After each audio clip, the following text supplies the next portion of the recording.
प्रिय दर्शकों, आज के इस कार्यक्रम में आपका बहुत बहुत स्वागत है, अभिनंदन है। आज मैं आपके बीच में प्रस्तुत हुआ हूँ कुंडली के दशम भाव पर चर्चा करने के लिए। दशम भाव यानी कर्म भाव, क्या विशेष इस भाव में होता है, ज्योतिष में इस भाव को क्यों देखा जाता है, इस भाव के कारक कौन है और किस प्रकार से ये भाव जीवन को प्रभावित करने वाला भाव है। ज्योतिष में ये भाव अत्यंत महत्वपूर्ण भाव है। कर्म प्रधान जगत में कर्म के बारे में जानने की जिज्ञासा किसको नहीं। हर व्यक्ति जानना चाहता है कि उसके कर्म क्या होने चाहिए, जिस कर्म में उसको सबसे ज्यादा उन्नति मिल सके। तो इसी चर्चा के साथ हम कार्यक्रम की शुरुआत करेंगे। उससे पहले मैं आपसे कहना चाहता हूं कि आप हमारे चैनल को सब्सक्राइब करें, लाइक करें, शेयर करें, अपने कमेंट्स अवश्य रूप से हमें लिखें ताकि हमारा मनोबल बढ़ सके, हम मोटिवेट हो सकें, आपका हमसे जुड़ाव बढ़ सके। ज्योतिष प्रेमी हमसे जुड़ेंगे तो हमारी ऊर्जा बढ़ जाएगी। ज्योतिषीय बिंदुओं को लेकर हम आपके सामने प्रस्तुत होते हैं। उसी क्रम में आज हमारा जो विषय है कुंडली का दशम भाव, वो आपके सामने प्रस्तुत है। पूर्व के कार्यक्रमों में हमने सरल ज्योतिष मंथन की जो श्रृंखला है उसमें नवम भाव तक, लग्न से लेकर नवम भाव तक आपसे हम चर्चा कर चुके हैं। समस्त 12 भावों के बारे में चर्चा की जानी है। उसी क्रम में आज हम कुंडली के दशम भाव पर यानी कि कर्म भाव पर आपके सामने चर्चा को लेकर प्रस्तुत हुए हैं। तो लीजिए हम अपने कार्यक्रम को शुरू करते हैं। कुंडली का जो दशम भाव है वो काल पुरुष की कुंडली में जहां 10 नंबर का अंक लिखा होता है, यानी कि जहां मकर राशि होती है वही दशम भाव होता है। चित्र के माध्यम से भी हम आपको बता रहे हैं कि यहाँ हमारा दशम भाव होता है। दशम भाव एक अत्यंत महत्वपूर्ण और विशेष भाव कहलाता है। ये केंद्र का भाव है। केंद्र के स्थान में जहां चतुर्थ भाव है, जहां सप्तम भाव है, उससे भी बली भाव अगर है तो वो दशम भाव है। दशम भाव को बली और बलवान भाव कहा जाता है। मुख्य रूप से यहाँ पर कर्म क्षेत्र के, व्यवसाय के बारे में हमें जानकारी प्राप्त होती है। अन्य कई विषय हैं जिनके बारे में भी कर्म भाव बतलाता है। उनमें मुख्य है आपका मान सम्मान, पद प्राप्ति, आपकी आज्ञा, आपके अधिकार, यश, ऐश्वर्य, कीर्ति, आपका प्रमोशन, डिमोशन, आपको राजकीय पद मिलेगा या नहीं मिलेगा, राजकीय सम्मान के बारे में हम यहाँ से चर्चा कर सकते हैं। आपका नेतृत्व, उसके बारे में भी हम यहाँ से जान पाते हैं। ये दशम भाव इन सभी विषयों को बताता है। वहां हम सकारात्मकता की बात करें तो हम किसी भी प्रकार की उन्नति यहाँ से हम जीवन में देख पाते हैं। ये भाव एक अत्यंत महत्वपूर्ण भाव है। इस कर्म प्रधान विश्व में, जगत में कर्म के बारे में कौन नहीं जानना चाहता। बिना कर्म के तो भाग्य भी उतना साथ नहीं दे पाता। कर्म होना आवश्यक है। शास्त्रों में कर्म को मुख्य रूप से बतलाया गया है। बिना कर्म के उन्नति संभव नहीं। दीर्घकालीन उन्नति तो कर्म के ही द्वारा संभव है। तो ये जो दशम भाव है इसके बारे में हम और जानने का प्रयत्न करते हैं। कुंडली के दशम भाव से मुख्यतः आपकी कैरियर, आपके प्रोफेशन के बारे में विचार किया जाता है।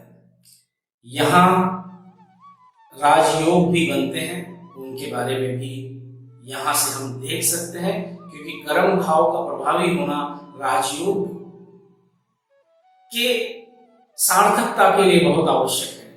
मान सम्मान के बारे में, पिता की आर्थिक स्थिति, उनकी परिस्थिति के बारे में यहाँ से जानकारी मिलती है। ये जीवन साथी के परिवार के बारे में भी बतलाता है। जीवन साथी का भाव सप्तम भाव से चतुर्थ भाव, यानी कि जीवन साथी की माता का भाव, परिवार का भाव, उसके बारे में यहाँ से हम जानकारी प्राप्त करते हैं। सप्तम भाव जीवन साथी का भाव है और नवम भाव पिता का भाव है। पिता के भाव से द्वितीय भाव दशम भाव है, यानी कि पिता की जो संपत्ति है, आर्थिक स्थिति है, उसके बारे में यहाँ से जानकारी प्राप्त होती है। प्रिय दर्शकों, दशम भाव से हम कर्म के बारे में जानने का प्रयत्न करते हैं। हम ये जान लेते हैं कि कर्म मुख्यतः कितने प्रकार के होते हैं। कर्मों की व्याख्या शास्त्रों में की गई है। आपके संचित जो कर्म हैं, यानी कि जो आपके पिछले जन्मों पर आधारित कर्म है, उन्हें संचित कर्म कहा गया। दूसरा, आपके प्रारब्ध के जो कर्म हैं, यानी कि जन्म से जो प्राप्त आपके पूर्व संचित कर्मों का जो हिस्सा है, उसे प्रारब्ध कहते हैं। वो भी हमें यहाँ जीवन में प्राप्त होते हैं, चाहे वो सकारात्मक हो या नकारात्मक, लेकिन हमें प्राप्त होते हैं। जो वर्तमान में कार्य किए जा रहे हैं, यानी कि क्रियामान जो कर्म है, वो आपके जो वास्तविक जीवन में आप करते हो, एक वो कर्म है। और वो कर्म जो भविष्य के लिए, जो अगले जन्म के लिए आपके साथ जाने वाले हैं, यानी कि जो पुण्य जिसे कहते हैं, वो भी कर्म है। तो इस प्रकार से ये कर्म होते हैं। हम इसकी विस्तृत व्याख्या नहीं करेंगे, लेकिन जहां हम बात कर रहे हैं कर्म भाव की, तो ये आवश्यक बन जाता है कि कर्म किस प्रकार से कर्म भाव प्रभावित होता है। और कुंडली में जब हम इसे देखते हैं तो हमें इन सब विषयों को भी देखना होता है। कुंडली में दशम भाव के बारे में हम और जानते हैं। कुंडली में ये दशम भाव मध्याह्न को दर्शाता है। जिस प्रकार से लग्न भाव उदय होता है और सप्तम भाव अस्त होता है, उसी प्रकार से चतुर्थ भाव मध्य रात्रि का भाव है, तो दशम भाव मध्याह्न का भाव है। यानी कि ये सर्वाधिक यहाँ पर सूर्य बलवान होते हैं और शक्तिशाली हो जाते हैं जब दशम भाव में विराजते हैं। दशम भाव में सूर्य बहुत बलवान हो जाते हैं और राजयोग कारक बन जाते हैं। ये भाव ऊंचाइयों को दर्शाता है। ये भाव वृद्धि कारक भाव ये कहलाता है। इसीलिए मनुष्य की उन्नति का विचार इसी भाव से किया जाता है। व्यक्ति के गौरव, आचरण, उसकी सफलता, उसकी आकांक्षा, उसके उत्तरदायित्व का विचार भी दशम भाव से किया जाता है। ये एक शुभ केंद्र भाव है। शुभ ग्रह इस भाव का स्वामी अगर बनता है तो वो केंद्राधिपति दोष कहलाता है। लग्न से दशम भाव के कारण ये मनुष्य की गतिविधियां, मनुष्य के क्रियाकलापों को बतलाता है और उसको प्रभावित करता है, वह उसको नियंत्रित भी करता है। ये भाव यहाँ पर सर्वाधिकारक ग्रह जो है वो है मुख्य रूप से सूर्य, बृहस्पति, बुध व शनि। यहाँ पर ये चारों ग्रह अत्यंत कारक हो जाते हैं जब वो यहाँ बैठे होते हैं इस भाव में। प्रिय दर्शकों, दशम भाव में विभिन्न ग्रहों का प्रभाव होता है। दशम भाव में अगर कोई ग्रह बैठता है तो उसके विभिन्न प्रभाव होते हैं। ये कर्म क्षेत्र ग्रहों के अनुसार भिन्न भिन्न हो जाते हैं या इनके आपसी सामंजस्य से हम इस बात को जान पाते हैं कि किस प्रकार से ग्रह किस क्षेत्र में व्यक्ति को सहयोग करते हैं, प्रभाव दिखाते हैं। तो आइए हम जानते हैं ग्रह के अनुसार किस प्रकार से दशम भाव में प्रभाव होते हैं। दशम भाव आपकी आजीविका से भी संबंध रखता है। आपके कर्मों से जुड़ा हुआ ये भाव आपकी आजीविका और आपकी जीवन शैली को भी प्रभावित करता है। तो सूर्य ग्रह अगर बलवान होकर दशम भाव में बैठ जाते हैं तो व्यक्ति प्रतापी होता है, राज्य मान्य होता है, उच्च पदस्थ होता है, अधिकारी बनता है, सरकारी नौकरी उसे प्राप्त होती है, राजनीति में वो मंत्री पद भी प्राप्त करता है। इस प्रकार से सूर्य के बलवान होकर इस दशम भाव में बैठने के फल होते हैं और इससे मिलते जुलते फल प्राप्त होते हैं। यदि चंद्रमा दशम भाव में बलवान होकर बैठ जाए तो व्यक्ति औषधि, जल, कला, जन सेवा, जल सेना, मत्स्य पालन, कृषि, खेती, भोजनालय, देखरेख संबंधी कार्य, नर्स, केयर टेकर, सिंचाई विभाग से संबंधित कार्य करता है और इस क्षेत्र में जातक आवश्यक रूप से जुड़ा रहता है।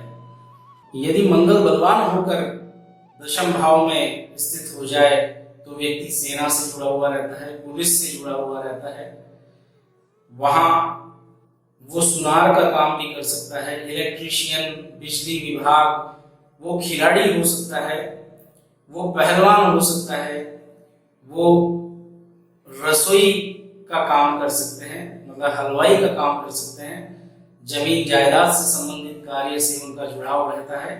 ऐसा मंगल के बलवान होने पर निश्चित रूप से देखा जाता है। यदि बुध बलवान होकर दशम भाव में बैठ जाता है तो व्यक्ति महान गणितज्ञ बनता है, शिक्षण, संचार, पत्रकारिता, डाक, तार विभाग, अकाउंट्स, मुनीम या क्लर्क संबंधित कार्य करता है। यहाँ पर बुध अत्यंत बुद्धिमान बना देता है और उसी बुद्धि के बल पर उसकी कार्य कुशलता जातक को प्राप्त होती है। यदि दशम भाव में बृहस्पति स्थित होते हैं बलवान होकर तो व्यक्ति राजमान्य होता है, मंत्री होता है, पुरोहित होता है, मठाधीश होता है, धार्मिक विषयों का ज्ञाता, प्रवचन करता होता है, शिक्षण व उच्च पदस्थ अधिकारी के रूप में वो कार्य करता है और बृहस्पति यहाँ पर निश्चित तौर पर व्यक्ति के जीवन में उन्नति करवाते हैं, ऐसा कर्म देते हैं जहां से वहां उनको सर्वोच्च शिखर पे पहुंचने की पूरी क्षमताएं प्राप्त होती हैं। यदि शुक्र ग्रह बलवान होकर दशम भाव में विराजमान हो तो व्यक्ति राजमान्य होता है, मंत्री पद, कला, संगीत, नृत्य, सिनेमा, फैशन जगत, कलाकार, डिजाइनर, कॉस्मेटिक, वस्त्र, आभूषण, सौंदर्य प्रसाधन, ऐसे क्षेत्रों में व्यक्ति कार्य करता है और व्यक्ति का जीवन अत्यंत विलासी और अत्यंत आकर्षण से लिए हुए कार्य में संलग्न रहता है। ये शुक्र निश्चित तौर पर व्यक्ति के जीवन में सुखों का अनुभव कराने वाला रहता है। यदि दशम भाव में शनि बलवान होकर स्थित हो जाए तो व्यक्ति उच्च कोटि के व्यवसाय से जुड़ा हुआ रहता है। वो कारखाने, फैक्ट्री इत्यादि ऐसे प्रतिष्ठान, ऐसे उद्योग वगैरह उनका मालिक होता है, स्वामी होता है। लोहे से संबंधित जो कार्य है, चाहे वो राजनीति से संबंधित हो, चाहे वो कोई बहुत भारी उद्योग से संबंधित हो, नौकर चाकर, श्रमिक, न्यायालय, पुरातत्ववेत्ता, गंभीर शोधकर्ता, सन्यासी, गूढ़ रहस्यों से संबंध ये जातक का करवा देता है। अगर शनि दशम भाव से संबंधित होता है और वहां बलवान स्थिति में बैठता है तो व्यक्ति को इन क्षेत्रों में एक महान उद्योगपति भी बनाने की क्षमता शनि अवश्य देता है। वहीं अगर दशम भाव से संबंध हो जाए राहु केतु का, तो राहु केतु यहाँ बली अवस्था में बैठ जाए तो विदेशी स्रोतों से आपको लाभ होता है, विदेशी भाषाओं के आप ज्ञाता बनते हो, कंप्यूटर संबंधित आपको ज्ञान होता है, आप बेहतरीन टेक्नीशियन के रूप में कार्य कर सकते हो, आप कथा वाचन भी कर सकते हो और पुरोहित संबंधित कार्य भी आप जीवन में कर पाओगे। ऐसा राहु केतु के होने से होता है, इन क्षेत्रों से जुड़ाव होता है। प्रिय दर्शकों, मैं आपसे कहूं कि यहाँ पर एक ग्रह से संबंधित अनेक विषय हैं, उन सभी विषयों का हम यहाँ उल्लेख नहीं कर पाए, तो आप उन क्षेत्र विशेष के रूप में आप अधिक जानकारी प्राप्त कर सकते हैं। लेकिन जो सांकेतिक बिंदु है वो अवश्य मैंने आपको बताया कि कौन से ग्रह के आधार पर कौन सा ग्रह यहाँ पर क्या प्रभाव छोड़ कर जाता है। ये दशम भाव है, इसमें कर्म क्षेत्र क्या होगा जातक का, ये हमको उसकी कुंडली के आधार पर ये देखना होता है। यहाँ पर इन ग्रहों के बलवान होने पर ये फल यहाँ प्राप्त होते हैं और बहुत ही ऊंचाई तक व्यक्ति को लेके जाते हैं। ऐसा कर्म भाव होता है। दशम भाव से संबंधित कई राजयोग बनते हैं, उसमें से मुख्यतः मैं आपको बता दूं कि दशम भाव का संबंध राजकीय कृपा से है, शासन से है, अधिकार से है। और दशम भाव का स्वामी दशमेश यदि बली हो और दशम भाव के स्वामी पर, दशमेश पर अगर शुभ ग्रहों का प्रभाव हो जाए तो व्यक्ति निश्चित तौर पर प्रसिद्ध होता है, सम्मानित होता है, राजपत्रित राजमान्य अधिकारी बनता है, उच्च पद को अवश्य वो प्राप्त करता है। दशमेश कुंडली में जहां पर भी बैठेगा, अगर उसकी स्थिति अच्छी है और उसके ऊपर शुभ ग्रहों की दृष्टि है तो कहना ही क्या, ये निश्चित रूप से आपके लिए परम राजयोग का निर्माण ये करता है। विशेषतः दशम भाव को जब हम देखते हैं तो हम द्वितीय और षष्ठ भाव को भी आवश्यक रूप से देखें। क्यों? क्योंकि ये दशम भाव से पंचम और नवम भाव कहलाते हैं। तो सूक्ष्म चर्चा या सूक्ष्म विषय के ज्ञान के लिए हम इन भावों को भी आवश्यक रूप से आपको देखना होता है। नवम भाव और दशम भाव के जो स्वामी हैं, इनका परस्पर एक दूसरे से अगर संबंध हो जाता है तो निश्चित तौर पर ये भी एक राजयोग बनता है और जातक अपने जीवन में विशेष उन्नति प्राप्त करता है, विशेष उसमें भाग्य भी साथ देता है और कर्म भी उसके साथ साथ चलता है। तो निश्चित तौर पर व्यक्ति उल्लेखनीय कार्य करता है, जीवन में मान सम्मान को आवश्यक रूप से प्राप्त करता है। मैं बात करूं दशम भाव का संबंध मान सम्मान यश कीर्ति से है।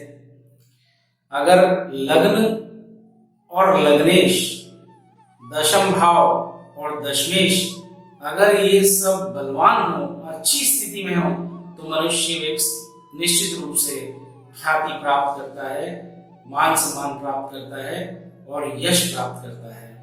ये विशिष्ट राजयोग कुंडली में बन जाता है। नवम भाव को पिता का भाव कहा जाता है और नवम भाव से द्वितीय भाव दशम भाव होता है। तो पिता यानी पैतृक संपत्ति, उनके पिता के धन के बारे में भी हम यहाँ से दशम भाव से, उनकी अवस्था के बारे में भी यहाँ दशम भाव से हम जानकारी प्राप्त करते हैं कि पिता की परिस्थिति आर्थिक रूप से कैसी है और सुदृढ़ स्थिति को जानने के लिए हम दशम भाव को देखते हैं। वहीं पर द्वितीय भाव जो है यानी कि नवम भाव से दशम भाव, द्वितीय भाव मारक भाव भी कहलाता है। तो पिता की स्वास्थ्य के, उनकी कष्टों के, उनकी बाधाओं के बारे में भी जानने का प्रयत्न आपके दशम भाव से किया जाता है।